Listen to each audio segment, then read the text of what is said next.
Today, my wife and I are visiting Colonial Williamsburg, an amazing living history museum in Virginia that tells the early part of America's enduring story. Come along with me and my wife as we explore a history buff's paradise. That's coming up next.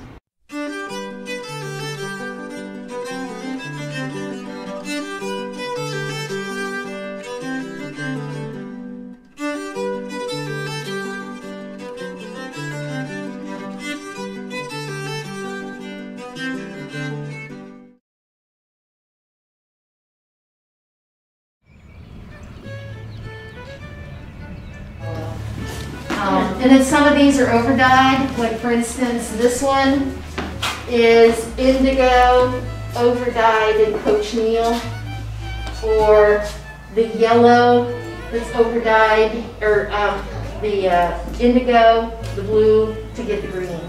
Now if you want vivid, French green, if you will, then you reverse it. You put indigo on first and then put the yellow over top of it. But it's a 7-year apprenticeship to learn these colors in the 18th century. Just as a good 7-year apprenticeship to learn to be a weaver. In my trade, milliner, mantua-maker, our apprenticeship is negotiable. So we don't have an organization anywhere that's telling us and regulating what's happening. But millinery is all the ornament to the wardrobe. So aprons, kerchiefs, shirts, shifts, caps, ruffles, all the bits and pieces. Today we call it accessory. 18th century, you look that word up in a dictionary, it has one definition: someone who helps with a crime. So it's not a fashion term quite yet, it'll be in the next century. And then as mantua-makers, that's the 18th century dressmaker. So we'll make women and children's fitted clothing. We can make men's suiting, just as the tailor can make women's gowns.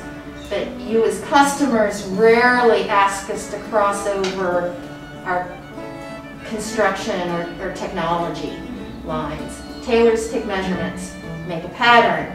So they go from 3-dimensional form to a 2-dimensional flat, back to 3-dimension. We think that's silly. We just wrap you ladies up in your fabric and cut it out right on you. So you are your own dress form. I also know that you're going to stand in front of a mirror in our fittings and tell me that you don't like the neckline or you changed your mind on the sleeves. So you're going to design your own clothes, which is pretty fun in any century. Hand sewing, of course, and we can sew pretty fast. Down on the wall there, you're seeing the back of what's called a common gown, and it's common because everybody's got 3 or 4 of them. I mean, that's the standard style, pretty much, that everybody wears, and that can be made, single pair of hands, in 10 to 11 hours. Which is a good thing, because that's just under a work day. So it's not a surprise that the 18th century standard price for making that is 1 day's wage.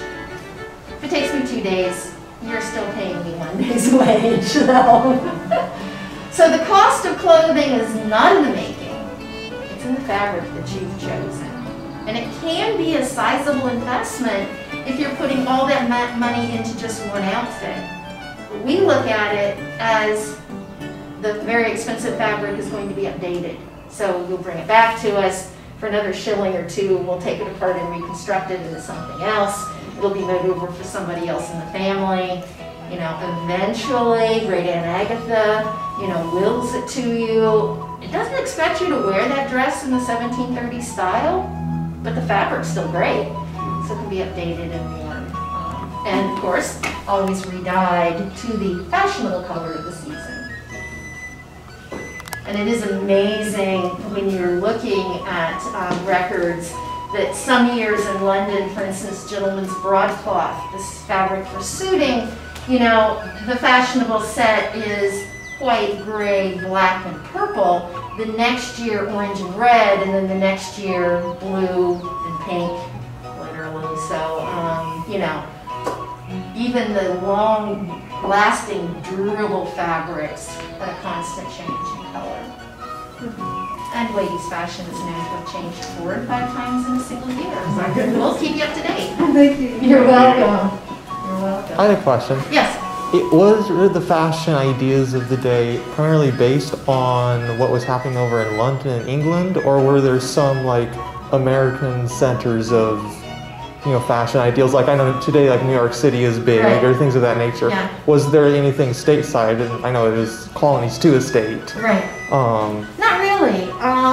Every, say, milliner or mantua-maker is going to advertise that she has the latest fashions from London. Okay.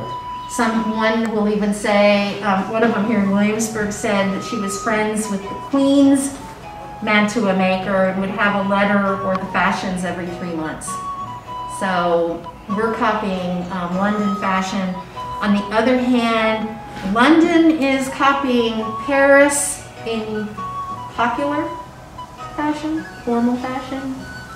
Paris is copying England in country and sporting wear. So the 2 countries influence each other.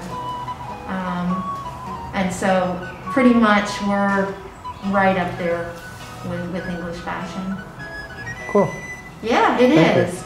It's a lot of fun. You'll actually read where in London a style is advertised, and within 4 or 5 months you'll see it advertised in the colonies, if not sooner. Well, that's a wrap for this Colonial Williamsburg video. I hope you really enjoyed it, getting to see another part of this amazing living history museum. If you like this sort of stuff, check out my other videos. Check out colonialwilliamsburg.org to plan your own visit here, because it's so much cooler in real life than it is on film. Till next time, this is History Buff, TN Photobug signing out, and I'm having a blast with the past.